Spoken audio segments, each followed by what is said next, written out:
Yes. Welcome to the 13th and final round podcast. And today we have a very special guest in the house, Derek the Rebel Roach. Yes, Derek. Yeah. How you doing, Derek? I'm good, guys. Thank you. Thank you for having me. It's been hard to get you on this show, but we got you now on the podcast. Very busy person. I know you. I appreciate it, mate. But always make time for you, boys. Yeah. So what's good, Derek? Life is good. Life is busy. Family life is good. I'm a happy man. I took a few years out from the boxing that I was saying to you earlier. Yeah.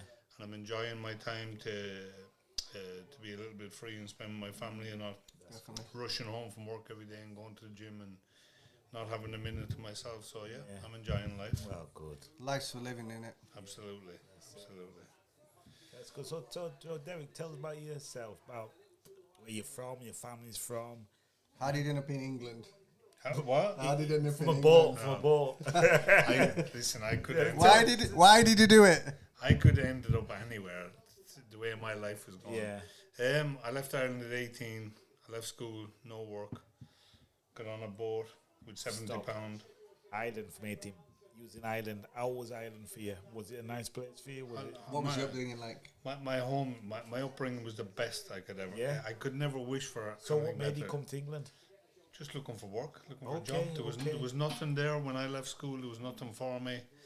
So I had 70 quid, jumped on a boat in Rosslare Harbour, into Fishguard, got a bus to London, walked up Kilburn High Road with a bag this big on my back with everything I owned, photographs, clothes, everything. But what people don't realise, I had nowhere to go. I was just taking a chance. So I just took the chance, went there, walked into an Irish pub, which is the first thing you do. You go to a boxing gym or you go to an Irish pub. And you'll find work or you'll find somewhere to live or a job. And that's what I did. And I met two lads and they let me sleep on their floor there for about 6 weeks on the floor. So that's what I did. Stayed there, didn't really enjoy it. My older brother lived in Bournemouth on the south coast. So he said, why don't you come down to me? So I did. I jumped on a coach, headed down to Bournemouth. I lived there for 2 years, loved it. I actually lived in Poole, which was beautiful. There was 4 of us sharing a house, 5 of us, 4-bedroom house, and I was on the floor again because I was the youngest. Months on the floor, literally months. But worked on the doors there, boxed there, joined the boxing club there, had 9 fights my first year, won 8. Glenn Catley beat me in the ABAs and Calzaghe beat him in the final that year. So I thought they all went pro, so I thought I'm doing the same. But there was no pro gyms around Poole and Bournemouth where I was living. So I know I'm going on a bit, but no, it's good context. Good context.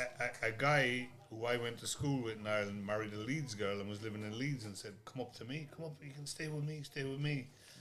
So I did. I got on a bus one day, and this is the hard thing about it. There was a girl I used to live with there, going out with her for about 13 months. And we lived together, and she was 25, I was 19. So she went to work one day, and I pissed off, and I've never seen her again. So a bit bad. But I knew I had to go. I knew for my life and my future, I had to make a move. So I got on a bus to King's Cross station in London, changed to King's Cross, got a bus to Leeds with my little bag this big. Can I ask you something? Yeah. The bus prices, how much do you have enough money to get on the bus? Because you're saying you didn't work and stuff. Oh, I did work down there. You didn't work, so you had enough money to get on the bus and stuff. There was no work in Ireland, that's why I was working, I met a guy, because I joined the boxing club down there, obviously. And a fella called Derek Grant was the coach there, and he said to me, "What are you doing?" I said, "I'm looking for some work." He said, "Come work for me," and I was out working for him. So that was good. So like I say, Irish pub, boxing gym, you'll always find work or somewhere to stay. So I left that girl, moved to Leeds, pulled into Leeds bus station because I couldn't afford a train. My friend picked me up, brought me to his house, 23 Sandhurst Road, beside the mosque in Hare Hills. Brought me in there. He said, "Right, that's your room." Put me back down. He said, "Come on, I'll buy you a drink." We went to Delaney's bar and the Four Green bar. Yeah, you remember it? Oh. So we went in there. We came back. His house had been burgled and they took my bag. So Everything I owned was in that bag. It was gone. So that was me. I had no money, no clothes, nothing. And my mate said, "Come on, bring you down to Bermontoft's Boxing Club." And we went down where I first had my first amateur fights in Leeds. Out really good lads. They looked after me. It back then. Mr. Rose, Brian Rose had just died. It was Gary Rose and Phil Sellers and them boys. So and he brought me down there and they said, "Look, come down tomorrow. We'll sign you up properly." And when I went down the next day, these guys came up with a bin bag full of second-hand clothes and trainers and socks and everything that I needed. And I had tears in my eyes, man. They said, "Look, that'll help you. We know it's not much, but that'll help you." And I've never forgotten that. And that was my start in Leeds, second-hand clothes. Doesn't matter. Doesn't matter. And then I lived in a squat there then for a while because the people I was living with moved out. Right. And I squatted in the house for a while. Wow. Got away with it. That was my start. That was my start in Leeds. It makes you the man you are, guys. I didn't even have enough money to ring Ireland to say I'm okay, or my family. I didn't. I had just got on with it. You just got on with it. Got your head down. That's good. That makes you up to. Did you continue doing the amateur scene for a bit in Leeds before you went? I think I had 4 or 5 fights in Leeds. I lost one to Lee Murta beat me on pints in the Irish Centre. He's got his own gym in Leeds. Yeah, he's doing all right, Lee. Yeah, but he beat me on pints in that one. That was my first fight in Leeds. I don't think I'd done anything for 18 months and just started back. And then I had 3 more. I think I knocked out all 3 of them. Yeah. A guy from Bradford. What weight? It was about light middle at the time. From what gym? I'm not sure. Was it Carmen? No. Carmen Sedgburg? Police Boys? One of them. That's the 3 gyms. One of them. Yeah. But I think he beat Junior in that in the amateur. No, not Bobby. Not Bobby. No, not Bobby. Bobby was later. Bobby didn't beat Junior though. He did. Did he? Yeah. No, but this kid, I think he beat Junior. Oh, Jake and Jason, one of the twins. Jake or Jason, 2 twin brothers, mixed race. They're dark-skinned lads. Yeah, the mixed race. Yeah. 2 twin brothers. Jason, what's the name? Jason Joseph. Jason Joseph. Yeah. Yeah, I used to go to school with him. I stopped Jason. Well, in fact, is it Jason or Jake? I think Jake or Jason, one of them died. Oh no. Yeah. Wow. You know everyone in Bradford, you do it. Yeah, I went to school with them, innit? They pushed me into the boxing. Yeah. Yeah, I stopped Jason. I stopped a couple more then, but they said it was a tough fight. He's a good lad. Yeah. I stopped him and a couple more. So how many amateurs did you have before you went pro from Leeds then? In Leeds, I think. Did you have some amateurs back in Ireland first? I had loads in Ireland. Yeah. How much was it in, let's say, Leeds before you went pro? I think I had about 5. About 4 or 5. Then you just turned pro after that. I had 11 in Bournemouth pool. I won 11. I think I won 10. Right. Like I say, Glenn Catley beat me on points. Wow. Yeah. So I had loads. You can fight when you're 8 years old in Ireland. Yeah. Wow. So we used to fight every week.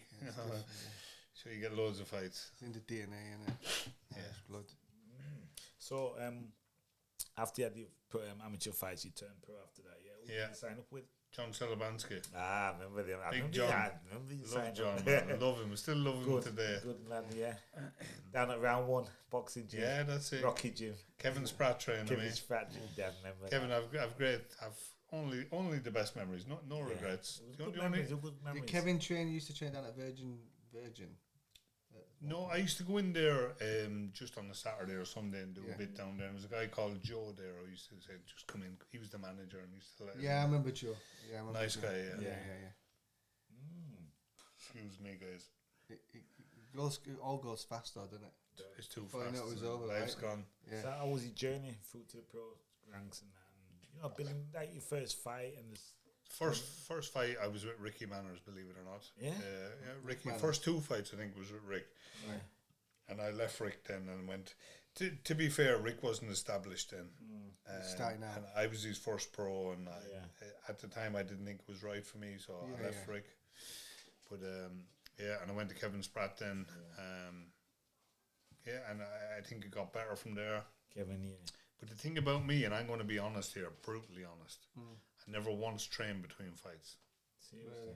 No, I used to burn 2.5 stone like Ricky Anthony. So never trained. If I didn't fight for 5 months, I didn't train for 5 months. I've got an opinion on this because I've seen how the Manchester guys do it and I've seen how the Sheffield guys do it. Yeah. And they have a different mentality. The guys in Sheffield believe in they're never really too intense. But they're training constantly. They're ticking over, so they're constantly in shape. Whereas the Manchester guys train so hard that you'd have to have time off. It's so intense. But you'd have a week or two off. Yeah. I had 4 months off. Drinking Guinness. But they're like that in Manchester though, between fights, aren't they? Well, Ainsley and Carl won, but a lot of guys would take that time off. Well, obviously when I was over there, it's a week and then get back on it again. Yeah. You know what I mean? But some people just... That's what I should have done. Yeah. Or I should have been made to do it. Yeah. But and I wasn't told to do it, you know. So that's the only thing now. But if you was made to do it, you think you'd be in a different fight. Yeah, definitely, 100%. Because Yeah. all I was doing for the next fight was training to get down the weight and get not trained to fight. I wasn't getting better. I was getting near it. But when I fought, I think it was at my best when I knocked out Chris Saunders. Yeah. And I trained hard for that. I never drank for that. I trained hard for that because I knew his background. Yeah. I knew it wasn't the fact I was fighting Chris Saunders. The fact he was with Brendan Ingle made me more nervous because he was so famous. Brendan, you know. At the time he was, One of Brendan Ingle's fighters, shit. Yeah. You know, that's how I was thinking. Yeah. And I trained so hard for that. And I stopped Chris in the 4th round. But it's a good fight, that. yeah. I had it on video and I've lost it, but you'll be able to get that. We'll find you try on YouTube. I've seen it on YouTube. I don't think that one's on YouTube. I've seen it on YouTube. I'm certain I've seen it on YouTube. Yeah, Chris, do us a favour. Go on YouTube now. Put Chris Saunders v Derek Roach. I've seen it. I've shared it. Nice. I'd like to see it again. You know. Yeah. I've shared it. You can download it from YouTube as well. Glad you guys are here because I can't download shit. I'll find it somewhere. I've probably got it on tape. So now you had your first few pro fights and obviously you've seen yourself. You know you've got to train hard. So what was your first title opportunity? I fought Trevor Meikle for the Central Area title. I think it was. Where was that? That was a welter. No, where was it? Oh, that was in Bradford. Yes, I was there. It was the Norfolk Gardens at the time. Yes. Were you there? Yeah, Bradford. I watched that. Yes. Yeah. I put him down, but he was a southpaw. He was fairly slick southpaw. Like, before the fight, I wasn't well. Yeah. And I was thinking I'm pulling out, and that's no disrespect to him or anything like that. But it was a flu. I just went well, bird flu, I think.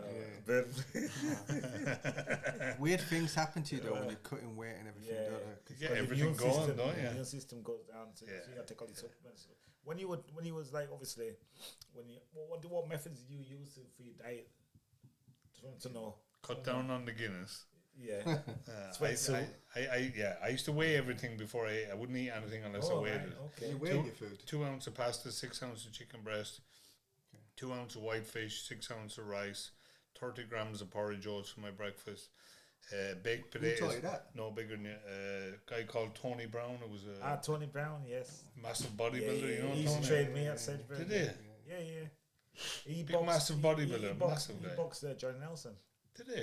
Yeah. Cool. No, I don't think he ever boxed. Tony Brown was a pro from Sedgburg. Is he massive? Oh, sorry. Is he a bodybuilder? Yeah, massive. It's different Tony Brown. Massive guy. You make me laugh, He's so confident when you say things. He was confident that you was on a so basically he was on a bodybuilding diet, wasn't he? Yeah.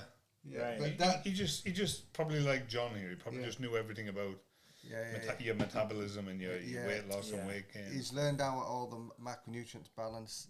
Because when the gyms I've been around back then, it's changing slightly. Well, it's not changing as fast as it needs to change, but there's a plus and negative to that because guys like me who know what they're doing look like wizards, but not really. It's quite basic if you can understand how the balance of proteins, fats and carbs. These people that are wearing sweatproofs, really think about that. If you're wearing a sweatproof, you're only draining water. Yeah. You're not draining fat. No, we know that. So if you get light to the that's okay in the last 24 or 48 hours. No, the last week. The last 3 days, it's fine. If you've got down to, you're close to your weight, and then you're just going to need to get better water out. But it's when when we in Sheffield, we used to see it. They were training every day in wet sweats every day, and like it's can't be good for you. Can no, it? it's not good for I you. mean, I used to do things like I remember when I fought Darren Bruce. Yeah. Remember Darren Bruce? He was knocking everybody out. And I thought, jeez, I'm so weak. Yeah. So I was 4 ounces over with my underpants off naked.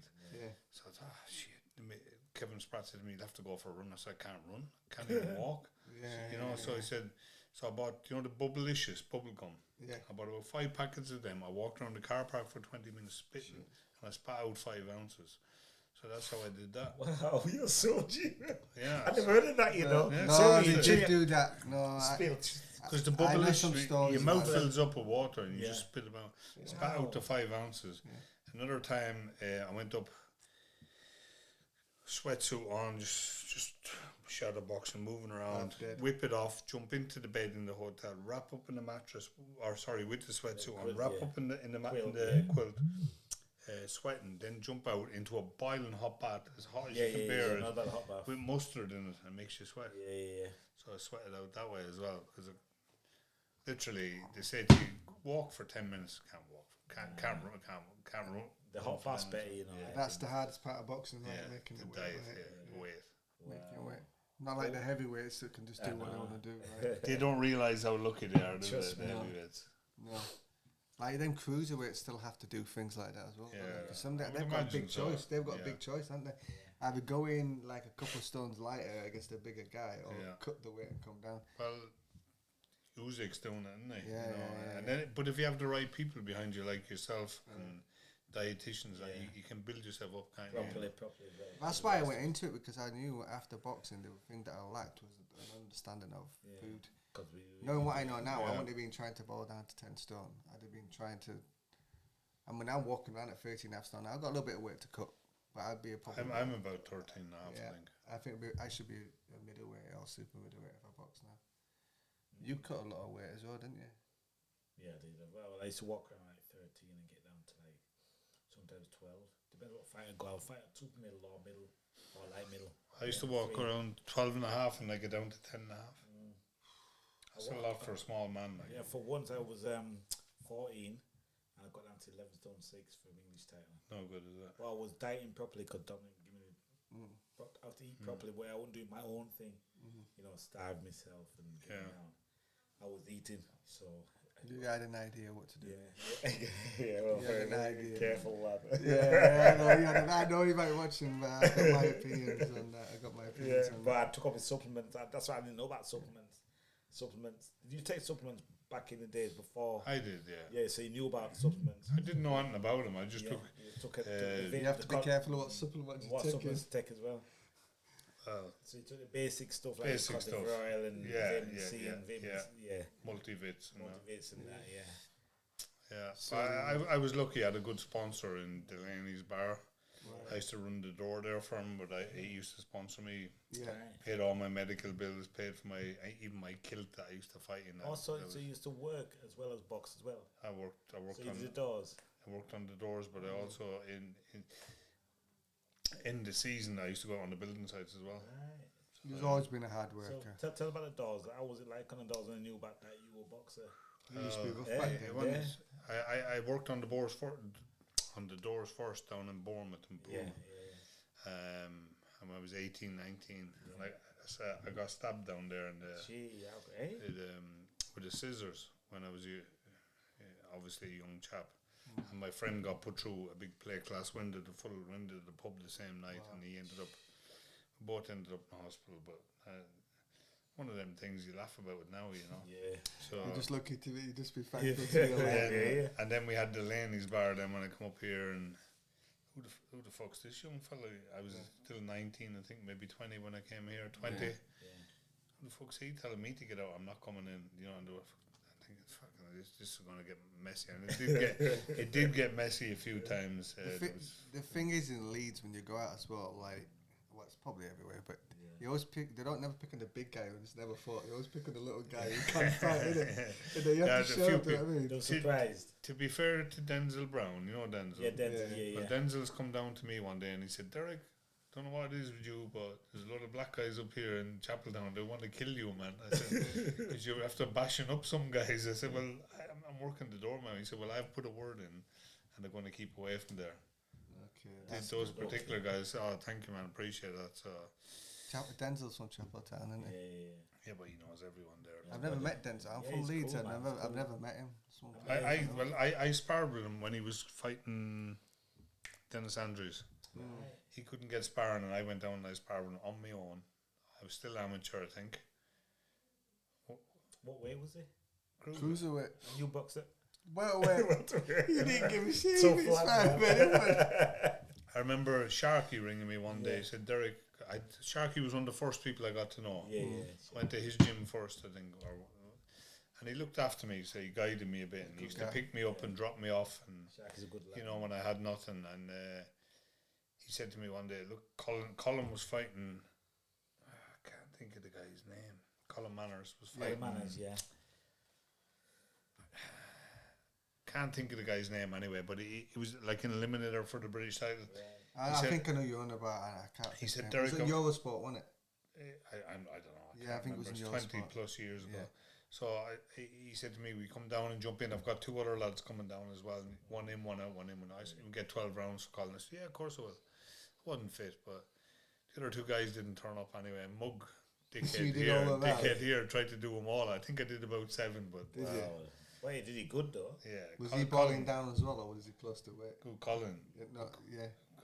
Colin was just a monster. No, this was Colin Manners, this one. Okay.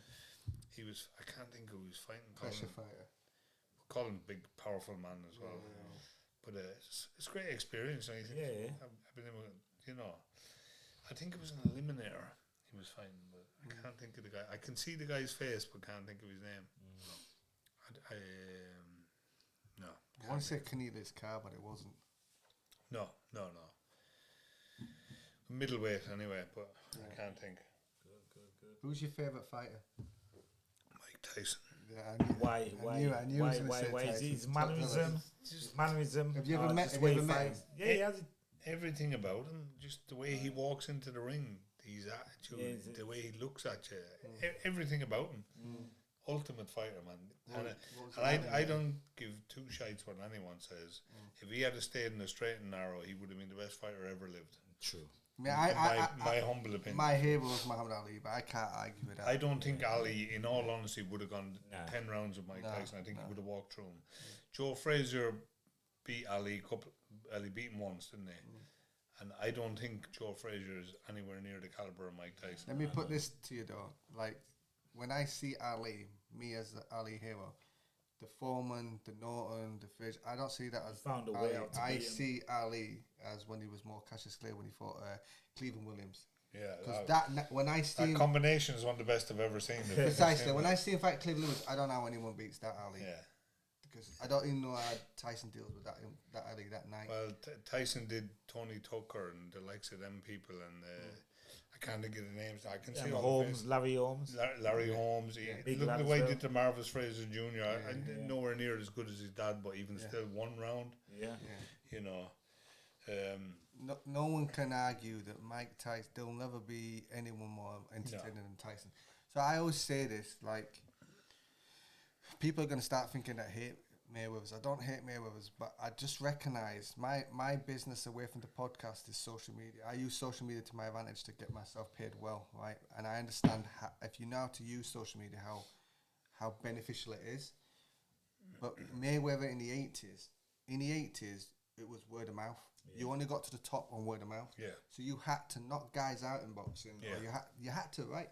You couldn't pity patter, have all the special moves and all the rest. I mean, Sugar Ray Leonard did do all that, but he knocked guys out as well. Yeah, he was. Mayweather special. couldn't do that. No. He wouldn't have made a penny in it. I don't think. I think Leonard would have beat him. At welter, certainly. Knocked him out. Yeah, he would have stopped him. Yeah. I think Tommy Hearns would have stopped him. Yeah, I think so. I think he would. I want to give a big shout out to our sponsors. It wouldn't be able to do the episodes or buy the equipment to do a podcast without the sponsors. So we're going to give a big shout out to One Love Caribbean Food Shop in Bradford. Thank you very much. The best Jamaican food in England, my wife will tell you. Also a big shout out to the Fat Loss King for sponsoring us. If you want to lose 5 to 20 pounds and look good for the summer, there's no better time than see us results like this. Guys, keep on enjoying the podcast and don't forget to give us a shout out. Don't forget to like, share, comment, subscribe. And subscribe. And subscribe as well. Yeah. Don't forget. Anywhere near his best the other week.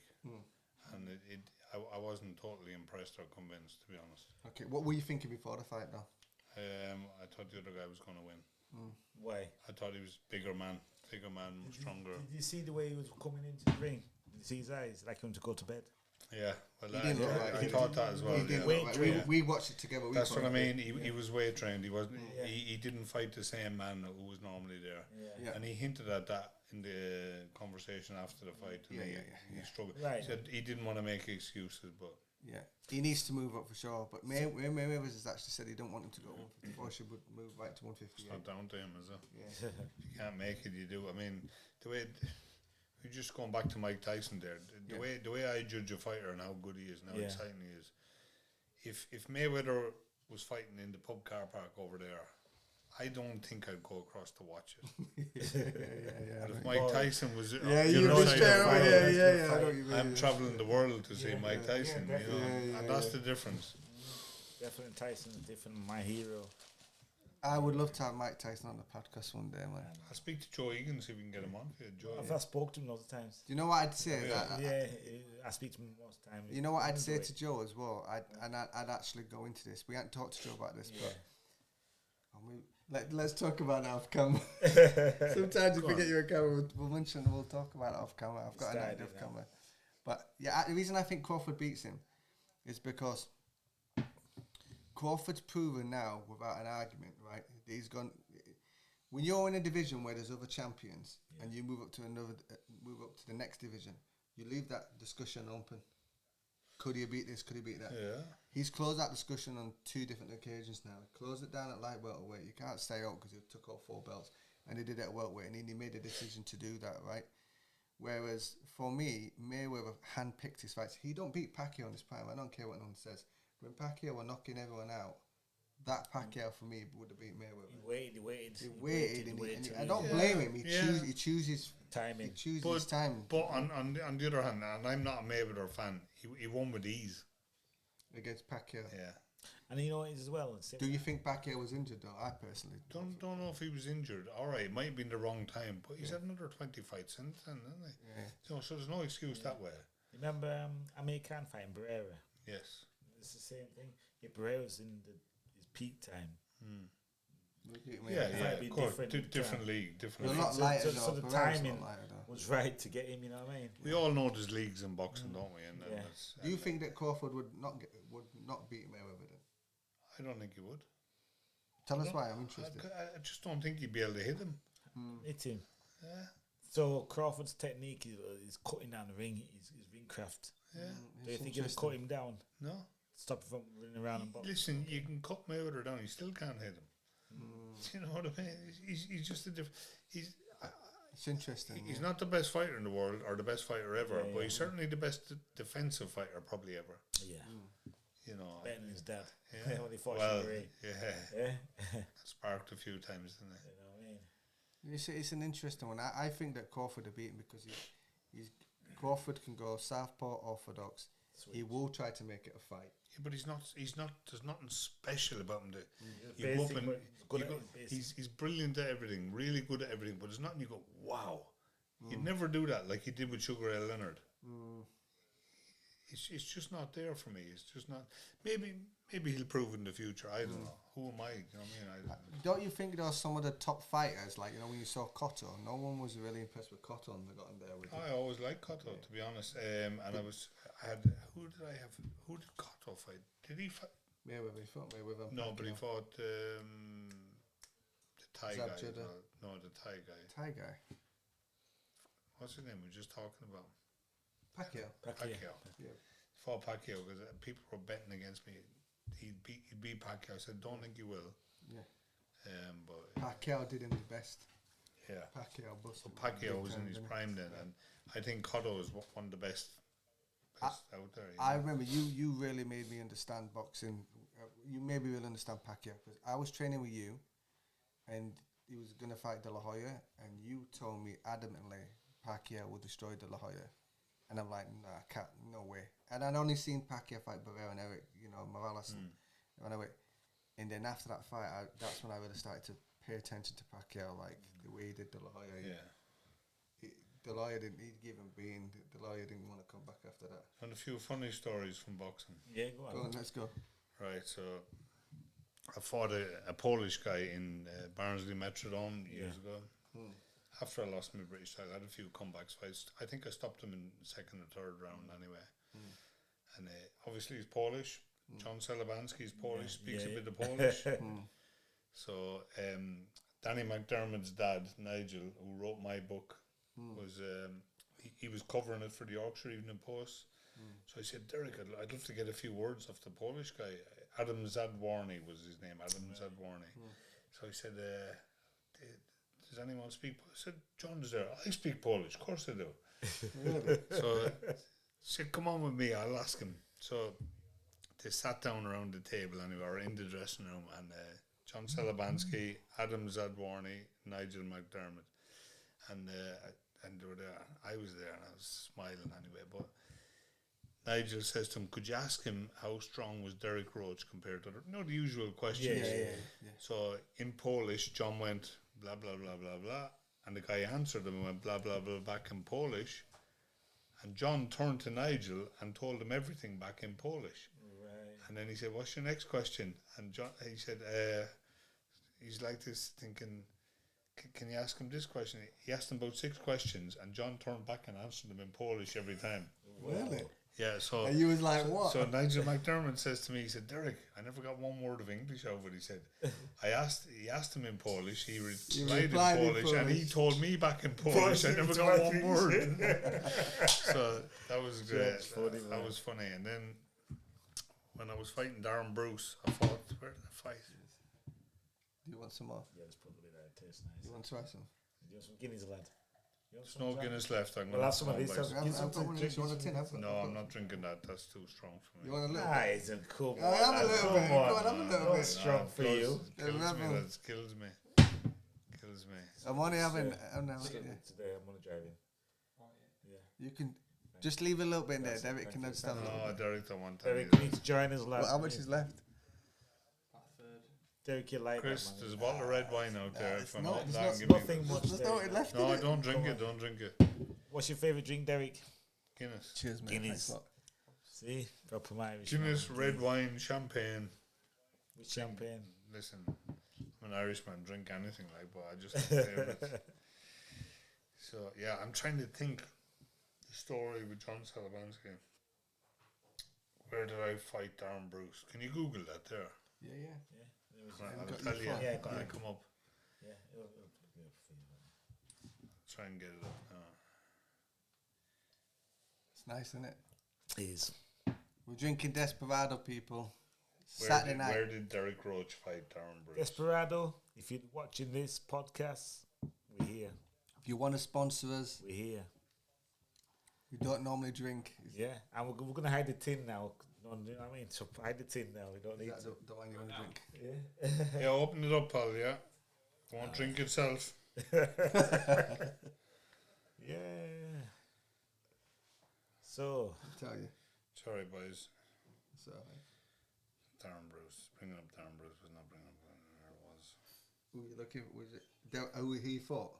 Is it who Darren Bruce fought? No, I was trying to find out where it was because... It'll tell you on BoxRec if you click his name. How do you get it up? So go back again. Into the Google, yeah? Yeah. Get down. Was it Darren Bruce you're looking for? Yeah. Yeah, get his name up again. One more than I lost. Right. Yeah. Okay. Just leave it at that. Darren Bruce, where's it Well, gone? you did it. You got it on YouTube. Type his name on in YouTube. Yeah, my fight with Sean Farmer. And then just That's put on YouTube. location. My first win. So, guys, look out for him. It was a bit of history there for us. Yeah. That's nice to meet you anyway. Oh, thanks for the shout out. You're doing a very good job as well.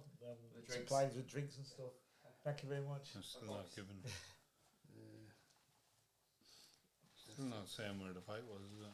BoxRec records. Darren Bruce. It should be there, shouldn't it? If we can find it on Wikipedia, it'll tell us straight away. If you listen, if you can't find it, you can't find it. I give up. I don't give up easy, but I will find where it is after this. Yeah, right. I'm not good at Google. You know what? For a quickie, it was just running out in time. I'm going to present you with this, so I want to wear it as we're doing the podcast. Yes, we got you a gift. Yeah, got you a gift. Many drinks has he had? He's knocked over six bottles. He's knocked over in 1 hour. So basically, I want to put it on. Now, Try it out, and you can wear on the road. I'm a bit shy taking my clothes off. She can come in if she's good. Yeah. So what do you think? Show the camera. See what you think. Oh, it's a hat. I thought it was a t-shirt. I thought it was going to be stripping off. What do you think? Show the sign, yeah. So I've got 2 camera angles. Take your headphones off and put it on. Yeah. Nice one. You like that? Class. Leave the tag on. You like the Americans. Yeah. So you can You're on the road, when you're road digging, get ready to jog in again. Making a comeback. Comeback's out of the question. Yeah. Well, leave it Thank on. you, boys. Leave it on. Yeah. What about my earpads? No, put it on the top of it. Yeah? Yeah, you put it on the top. I'm sweaty ears from this place. There you go, lad. Yeah, so I'm trying to... Where's that place where I fought him? Was it up north? No, it's down near London, down that way. Right. Let me name some places. I might get lucky. Gloucester. No, you won't get lucky. Kent. Gloucester's not near London. That's near the Welsh border. Come on, John. Just saying, whatever. Gloucester, Kent, Cambridge, Oxford. No. Exeter. No, it's a town, man. It's a town. Terry Cross. Exeter. Where did I fight him? Anyway.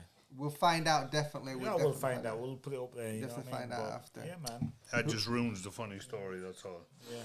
Do you think this is the last time that we're going to have you on the podcast? Don't you worry about it. We'll get it for the round 2. Don't threaten me. Stop threatening me, lads. Right, Derek, your dog, it loves me. It's licking me. Yeah. It licks everyone. Loves everybody, my dog. Derek's got the best dog, honestly. Good boy, Seamus. Come here. Seamus. Come on, Just prettiest the dogs. Come here. Don't knock anything. Is he on the dogs. camera here now? Now, let me ask you a question. Who excites you in boxing nowadays? Which fighter makes you really excited? That Inui, maybe. Oh, he's good, isn't he? Yeah, Inui. He's good. He's good. He's exciting. He's good. Yeah. But nobody really. Yeah. Listen, boys, all shite since Mike Tyson retired. I know. It's not been. It's all about money now, isn't it? It's avoiding fights and stuff. That's it. Marvin Hagler's gone. Can't believe he's dead. People, why is no one really talking about that? I don't know. It upset me. I went to see him, and I'll tell you, it was in Rochdale. It must have been the best part of 20 years ago. I came over, and he was brilliant. He was so nice to everybody. Everyone was queuing, fighting each other to try and get an autograph. Yeah. And he said, "Look, guys, I don't care how long it takes. I'll stay here till every one of you gets one. That's good. So just chill out." And he did. Do you know the Marvin Hagler was a fighter, and the Marvin Hagler that retired seemed to be a totally different person. Listen, as a man, as a person, that's what somebody said that to me. He said, Derek, because Muhammad Ali came to Leeds a long time ago, a lot of years ago, didn't he? Yeah. And it was Mick Tramner who helped train me near my last fights with Terry O'Neill. Yeah. And he said to me, Derek, I went up and I met him and he shook my hand and I started crying and I don't know why. He said, I just started crying and I don't know why. You see, people look at boxers as this aggressive, pushing people away, and you know what I mean. No, it's not that. But he just that's just a gimmick. I won't lie to you. I probably would do the same. He just had that. He said, Derek, I can't understand. Yeah. He said, I just cried. Yeah, I probably would. There was just something about him. No, there was just something about him, an aura. Yeah. And he said, I just started crying. I couldn't understand why I cried, and to this day, I don't know why I did. Did he tell you what Ali's response was? Did he what? Did he tell you what how Ali responded to it? Not really, no. But it's just, when we did the podcast episode, the first one with Glenn, Glenn. and me and Glenn started talking about which Glenn? Who's Glenn? Glenn Rhodes. Yeah, Glenn. Glenn and Glenn. You were getting that mug in the day, weren't you? You were getting that mug. He was correcting it. He was collecting it. Glenn. But we started talking about it, and Isham was never really like a massive Ali fan, more Sugar Leonard. But we were going back and forward and we was talking about it a few months. Glenn started to walk up, I started to walk up. I don't know what it is. It just, for me, growing up watching Muhammad Ali, like a superhero, do you know what I mean? It's not the boxing, it's his life. More than boxing. His persona. The myth, whatever it is about him, there's just something about him. It's the same when we met George Foreman on the bill. Yeah, Big George. It's like, came up and shook my hand. It's like, he's huge, isn't he? Wow. I was like that with Tommy Hearns. I was getting a picture with Tommy, and he signed the thing for me. Yeah, it's amazing because you see, you know what I mean? I met Roberto Duran as well there a couple of years ago, and he come up and he cuddled my daughter and that. And my daughter was in school showing because all young lads in her class were boxing and that. And she said, "Well, you ever met him then?" "Well, you met Roberto Duran. We're boxing. We never even met him, you know." And something like that. So that was nice. Did you ever see that sparring with Duran v Ben? Yeah. Oh, that was How good is he, man? good. Because Howard Rainey, who used to be my trainer, Howard's there in the corner with Ben, because he was helping Ben out. And that Howard always used to tell me stories about that. He said, "You just saw a snippet of that YouTube." If he didn't go on the beer between every fight, he could have been unbelievable. Yeah, but Roberto Duran, the way he was sparring Ben, he was slick. Yeah, that's what I mean. You don't see that. You don't normally see that side. In the ring, he fights. Yeah. Did you see that fight when he fought Davey Moore? Is it Davey Moore? Davey Moore, yeah. For the world title, light middleweight, I think. Yeah, I think so. And That's right. Beat him up, man. That was what? So he doesn't box slick. He just fights. Yeah, it's he's funny. so clever as well. Yeah. It's funny. He had more than what he showed, I think. Yeah. Do you know what I mean? Because he looked slick there with Nigel. But he was the kind of guy who'd go out and he'd earn $1 million and he'd blow it all. Yeah. He had parties in the towns in Panama where he's from. Yeah. And he'd just have parties, you have the whole town there. And when the money was gone, then he'd start training again. Did you see the movie? Did you watch the Duran movie? Yeah, it shows in the Duran movie. I was a little bit disappointed with the George Foreman movie. You saw that, didn't you? Yeah, rubbish. No, Seriously. I didn't think it portrayed him watched well. it? No. It just skips because there's so much in George's life. It just I skips find too it much. very difficult to watch boxing movies. Very difficult. Yeah. Why? Because even you watch Rocky, everybody loves Rocky. Yeah, fair enough. But when you see him and he can't skip properly, It turns you off. and I think I can't even skip, man. You know, the most basic thing, and he's doing that all wrong. And I find it really hard, and I can't watch it. Yeah, that's just me. I know what you mean. Like I watched 10 minutes of Will Smith, Muhammad Ali, and I turned it off. Yeah. I like it. You can't portray Muhammad Ali in a 2-hour movie. No, but someone who's never boxed certainly can't portray him. Yeah. You know. Yeah. It's almost like you have to find someone to do that scene who knows what they're doing, right? Of course. Which boxing movie do you think portrayed the best? Any of them? It's got to be Robert De Niro with Raging Bull Jake LaMotta. I think, but that was more real. What about The Fighter? The Fighter. Matt Wahlberg. Yeah. That Mickey Ward. Yeah. Mickey Ward. It wasn't as good as I thought it'd be. Yeah. I was expecting more. But listen. Don't get me wrong, the reason I like the Rocky movies is I probably started watching them well before I even fought. I think we all did. It hypes you up. The music. 150 euros. You go to any gym in the world and put Rocky music on, everyone starts lifting more weights, don't they? You're going, you come out of the cinema after watching that, you're going to get in 6 fights by the time you get home. I know I did anyway. Is that punching up guys? I was a fucker for street fighting when I was young. I was always that, man. I'm surprised I didn't go to jail, but So you think what was that ego? I just love fighting. I didn't care who it was, where it was, how big he was. So did that help you in the boxing then? That helped you in the boxing and the aggression and that on the streets? I don't know. I wasn't aggressive, but I just wanted to fight. All right, it's okay. When you came back to when you got into boxing now from the street, obviously street fighting, did it calm you down from the street fighting because you were boxing? You knew you could get beat. You have to use your head a bit, don't you? Yeah, because you knew you can get beat from somebody. Yeah. You got beat from somebody your first time. How did you feel? Because obviously on the streets, on the streets, you never got beat, Ali, haven't you? No, you didn't, Kevin. Never. So in the ring, you got beat by somebody. You got beat by somebody. Not one-on-one. How did you feel? No. Not one-on-one. Yeah, but it's a lot. It take 4 people to take you down. Come on, man. 6, man. 6. All right. So give us a break. Tell the truth. So you get beat now in the ring. How do you feel? Do you feel like, you know what? I better calm myself because I can be beat by somebody. Yeah, it knocked me back. Yeah. I went 6 years unbeaten, didn't I? 6.5 years. Yeah. And 22 fights, 22 wins, and then lost. I know it. Yeah, but you know, and that what was the first loss for you? Is it Harry Dame? Yeah. So look, there's losing where you get knocked out, and then you got to say, "Well, I got knocked out." But there's losing where you literally put all your heart in your sleeve. You got your nose bust. You couldn't breathe properly. You're fighting with a disadvantage, you still you still got to the final bell. Yeah, but my corner was saying to me, "What's wrong? You're not doing this." Oh, no, I'll do it this round. I'm fine. There's nothing wrong with me. I refused to tell him because they might have pulled me out. That's how I was, you know. But I don't see that as a loss. I see that as a learning experience. Yeah. And I failed a couple of brain scans as well over the years. So, but you still continued fighting? No, that was it. I kind of had a couple of weeks out, maybe a month away from the gym. Just found something. Just failed the brain scan.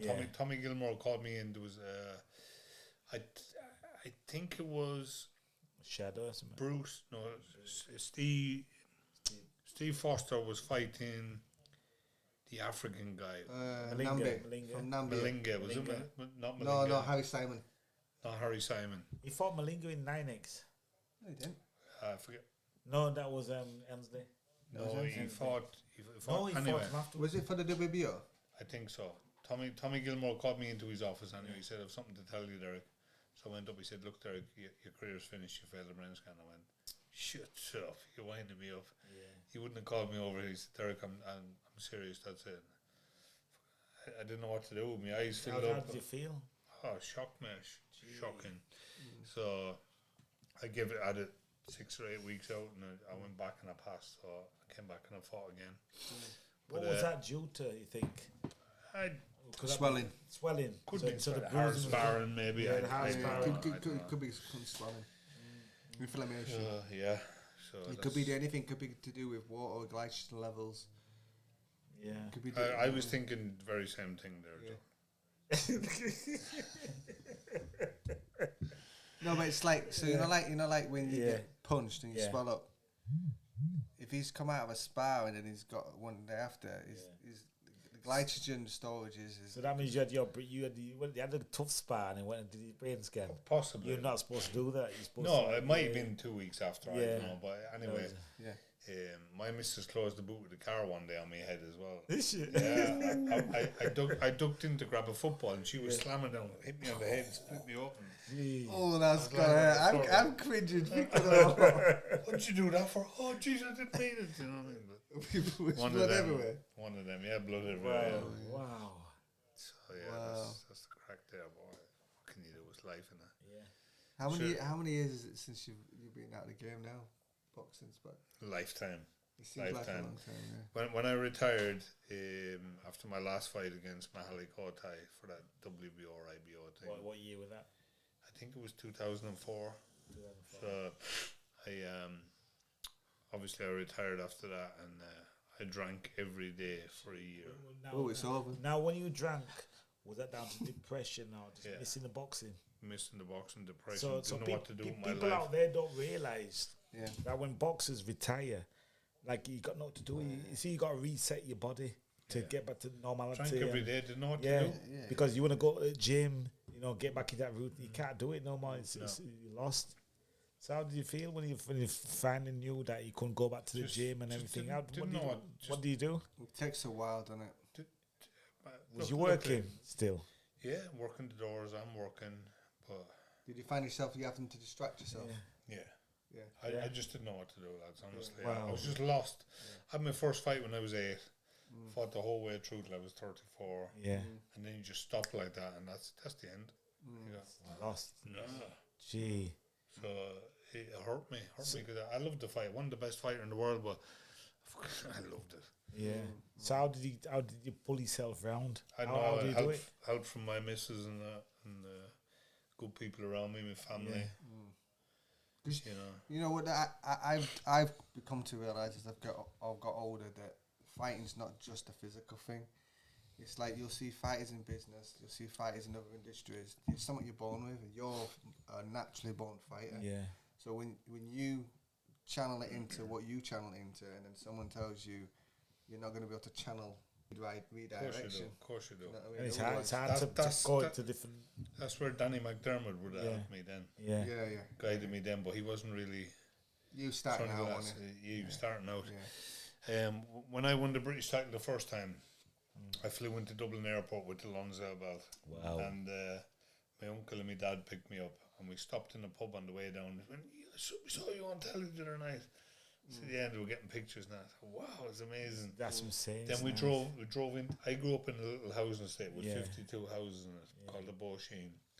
And we drove in there, and there was 500 people out there cheering me. Wow. And there was a float, a back of a wagon up there, and the priest was there. Derek, come up here. We're so proud of you. Beautiful. Wow. And I'm going, what is going on here? They kept it quiet the whole way down. I couldn't believe it. And then they said, you need to go up to the next housing estate. It was called Mount Carmel, where all the nuns used to be in a monastery. Went up there, and all the kids were out there, and they were all dressed in Irish gear, and it was amazing. Honest to God, lads.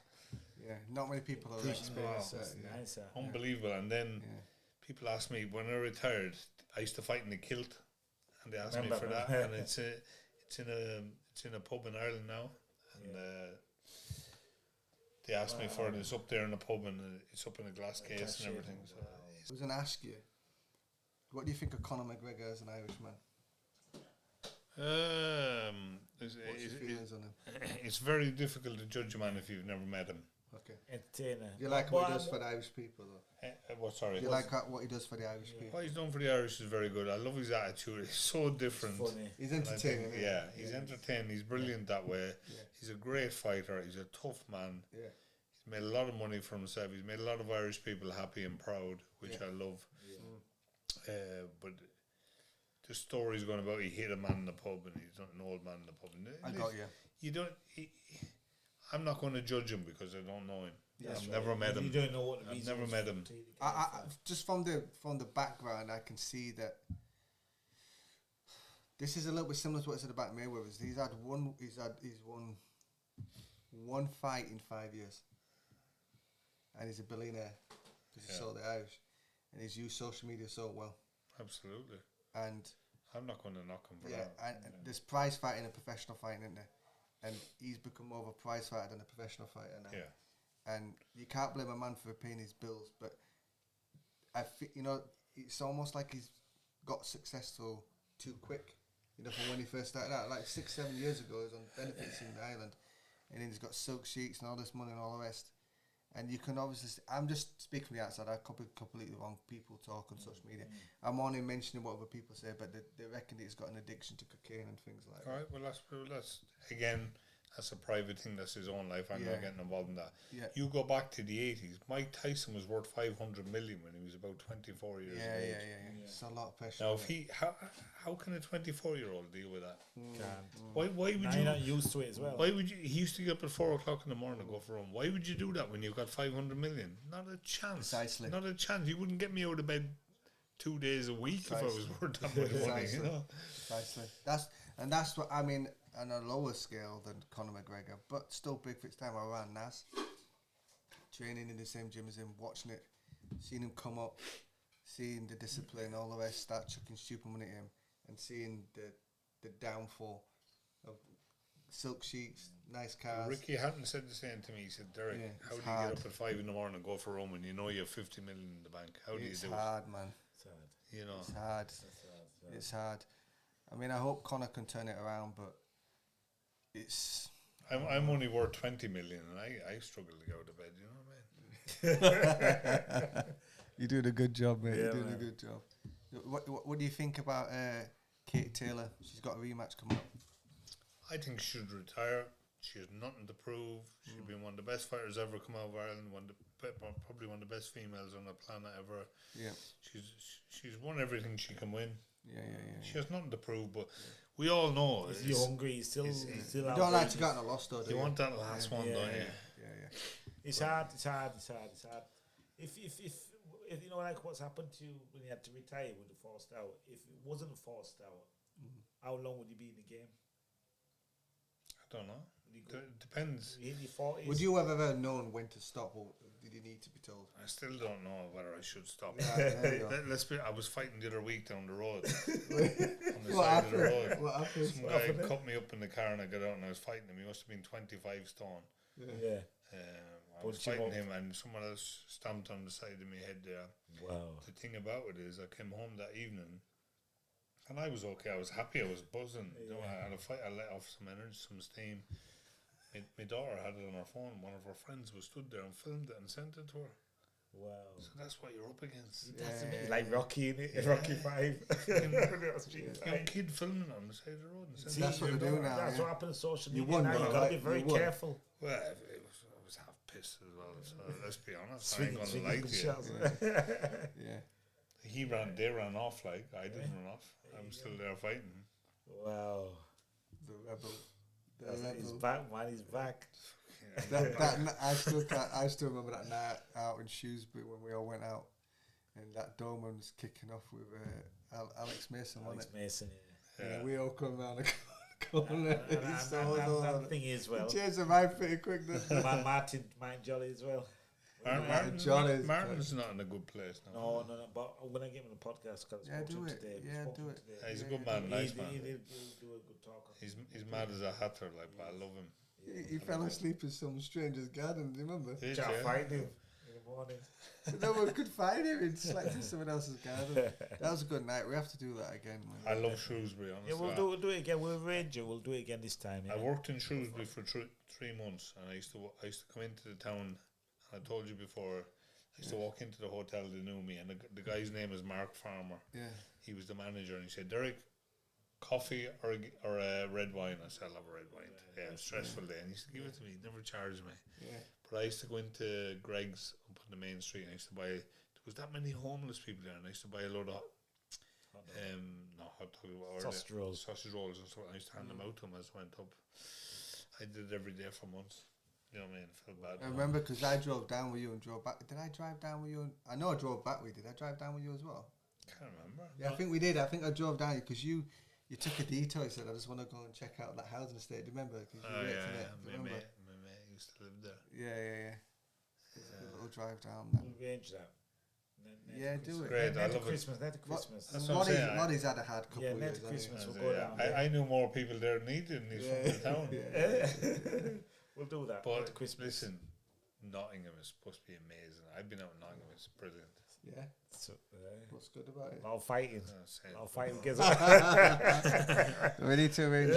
We'll have to decide where we're going to go. We'll go along with it. You know what I mean? Before Christmas, we'll do that. Yeah. Definitely, we need to do that because there's more. We should people. do a trip to Ireland, boys. Let's do it. We'll do that, I've do a trip to Ireland. I've been to Ireland. My name's Keenan, and I've never been to Ireland. Where have you been? I've been. I think. I can't remember. Dublin.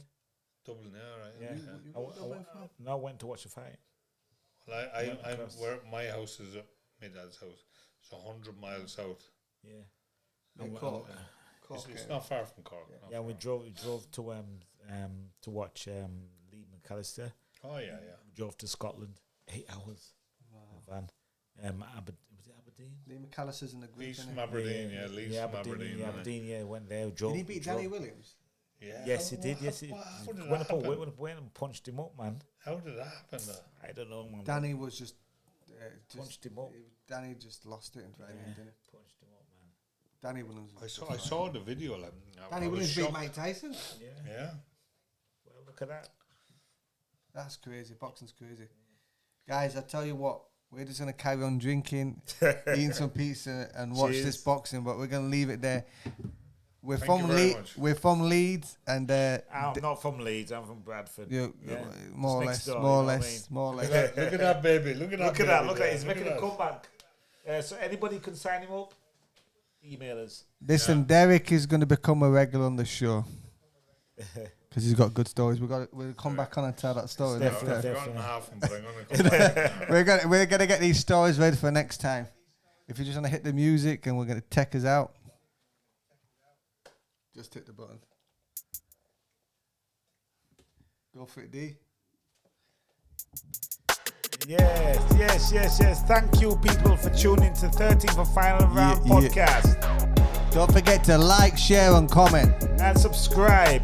Hit that notification button so you get the notifications. And tell a friend. And we're here. And we're out. Yeah. Yep. Yeah. All right.